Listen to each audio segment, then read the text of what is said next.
السلام عليكم ورحمة الله وبركاته. barnaamijkan yar waxaa iska leh haweenka waxaan ugu tilmaamaynaa hadduu ilaahay idmo calaamado iyo tusaale hadday ninka ku aragto ay tilmaamayaan calaamadahaas in ninkaasi uu daacad u yahay oo uu jecel yahay. gabaryahay haddii calaamadahan ama tusaalayaashan aad ku aragtid ninkaada ama ninka aad wada sheekaysataan waa nin daacad kuu ah waliba saa'id daacada ugu ah rabitaankaada. haweenka intooda badan aad iyo aad bay u jecel yihiin una naawilayaan inay sii jirto oo ay sii socoto xiriirka nimankooda kala dhexeeya ninkeeda iyo qofka xayaatada iyo nolosha la wadaagaya in noloshaasi ay u dheeraato oo ay la wadaagto wakhti dheer ayay haweenka intooda badan jecel yihiin. laakiin ogaada mararka qaarkood hamigaas iyo ujeeddada ay haweeneyda leedahay waxaa ka hor imaada mashaakil iyo dhibaatooyin waxaana dhibaatooyinka ugu weyn laba arrimood oo isa haweenku jeclayn. kow, furniinka ama hadduusa furniin imaan oo ninkii uusa furin waxaa xigaysa inuu kula dhaqmo dhaqan xun oo ah khiyaano taasoo inta badan ka yeelaysa haweenka inay ka shakiyaan nimankooda daacadnimadooda taasoo ka dhigaysa inay ka didaan ama ay galaan waddada daalka.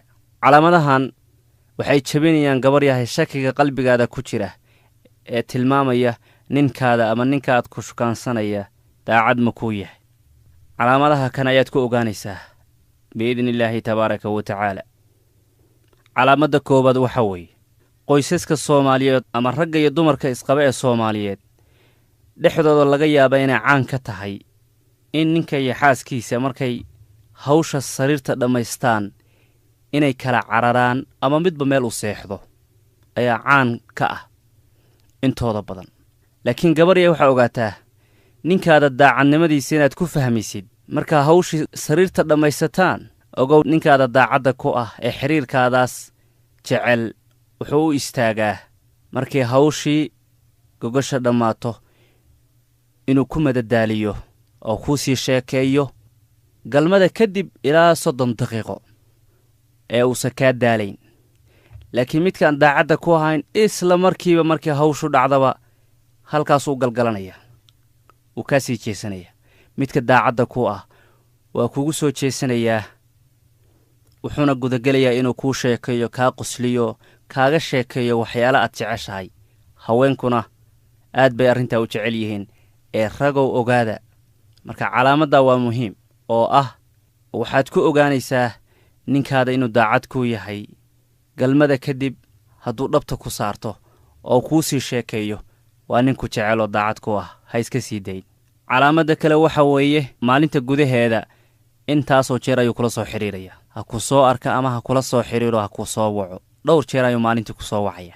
ninkaada markuu daacadda kuu yahay aad buu xaaskiisa oola soo xidhiiraa maalinta gudaheeda dhowr jeer maasajyo ayuu u dirayaa maasajyo ayuu ka sugayaa sababtoo ah asaa agtiisa waxaa ku weyn inuu xaaladahaada wakhti kasta ogaado. waa ninka daacadda ku ah. kaan daacadda ku ahayn dib kuu soo fiirin mayo inuu ku soo wacayo inuusan ku soo wacin waa isku mid. biluu kaa maqan yahay sannaduu kaa maqan yahay soo wicitaankiisu waa iska yaryahay hadduu ku soo wacaba bishii hal mar iyo wixii la midka ah. kan daacadda wakhti kasta ayuu kugu dadaalaa gabar yahay sababtoo ah wuu fahansan yahay inaad tahay dahabkiisii iyo dheeminkiisii. ninkaada daacadda markuu kuu yahay waxaad ku garanaysaa markuu ku fiirinayo wuxuu kugu fiirinayaa il uusan dadka kale ku fiirin. ninka daacadda kuu ah sida uu kuu soo eegayo waa eegmo ay ka buuxdo jacayl iyo dugsi wuxuuna ku dadaalayaa inuu muujiyo jacaylka uu kuu qabo. waddooyinka dhammaan ee jacaylka lagu muujiyo buuna kuu isticmaalayaa xataa aragtida iyo sida uu kuu fiirinayaba ha ahaatee. marka eegmadu iyo sida uu kuu fiirinayo waa mid lagu kala ogaan karo ninka aan ku danaynayn iyo midka aad kuu danaynaya. calaamadda kale waxaa weeye ee aad ku ogaanaysid ninkaada inuu daacad kuu yahay oo ku jecel yahay waxaa weeye saaxiibbadiisa markuu la joogo wuu kaa sheekeeyaa ee sirtaada kama warramayo laakiin inuu ku jecel yahay qoftii dunida u jeclaa inuu haysto inuu kugu dadaalayo ayuu u sheegaa inuu kugu faano ayuu agtooda ka sheegaa. markaad soo wacdid saaxiibadiisna uu la joogo si macaan ayuu kuula hadlayaa. isagoo saaxiibadii la jooga ayuu ku soo wacayaa, si macaan ayuu kuula hadlayaa. ninka daacadda ah ee jacaylka uu sheeganayo daacadda u ah xaaskiisa waa ku faanaa markuu saaxiibadii la joogayo qaraabadiisaba, wuxuuna u sheegaa inaa adigu tahay tiirka noloshiisa. ninkaada daacadda markuu kuu yahay, diyaar buu u yahay inuu u istaago shay kasta adiga daraaddaa. danahaada iyo xaajaadkaada khaaska kuu ah hadduu ninkaada u istaagayo isagoo ku faraxsan oo aan dhibsanayn uu kuu fulinayo, waa nin aad iyo aad kuu jecel, in badanna ku danaynaya, daacadna ku ah, inuu ku raalli geliyana diyaar u ah mar kasta. taasna waa muhiim, waa qodob la raba inaad ogaatid. adiga daraadda ayuu diyaar u yahay shay kasta inuu u sameeyo. ninkaada markuu daacad kuu yahay, in badan ayuu kaa fakaraa, arrinkaada ayuu ka fakarayaa oo markasta soo qaadqaadaya. ragga abuuris ahaanba ooma saamaxayso inay caddeeyaan dareemayaashooda oo ay muujiyaan waxay dareemayaan si degdeg ah, ooma saamaxayso. ogow marka gabar yahay ninkaada hadduu muhiimad gooniya siinayo arrinkaada, si aad xeel dheerna ugu dadaalayo, aadna u jecel yahay wakhti badan inuu kula qaato, kula wadaago waxyaalo badan, waxyaalaha uu dhadhansanaya dhammaanuu kula wadaago, ninkaasi waa mid daacad ku ah. ninkaadii weeye ah iska sii dayn.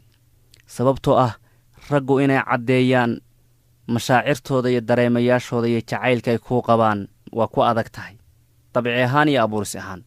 marka haddaad ogaatid ninkaadii oo aad kaaga fakaraya, aad adiga kuu danaynaya la jirkaada, waa nin daacad ku ah. ninkaada markuu daacad kuu yahay waxba kaama qariyo. waxaad ogaataan wakhtigan ama samankan iyo casrigan aynu nool nahay, taleefannadu waa kala duwan yihiin, lambarradu waa kala duwan yihiin. taleefannada iyo lambarradu mararka qaarkood mashaakisha qoyska ka dhexaysa waa ka qayb qaateen inay sii huriyaan. laakiin ninkaada hadduusa taleefankiisa lambar sira uusa ku xidhan, ee adiga markuu kula fadhiyo awood u leh inuu fiiriyo internetka, xisaabaadkiisa khaaska u ah, ama facebook ha ahaateen ama waxyaalo kale ha ahaateen, adigana aad hor fadhidid, waxba uusa ka cabsanayn, uu xisaabaadkiisa furayo, uu siduu doono u fiirinayo adoo hortiisa fadhiya, ogow oo hoosta ka xariiq, gabar yahay ninkaasi daacad buu kuu yahay, agtiisana ma yaallaan wax uu kaa qariyo. aad baad ugu mahadsan tihiin dhegaysigiinna wanaagsan, inaad sii faafisaan kuna soo biirtaan badbaado. muhiim gooniya ayay noo tahay si aan horey ugu soconno.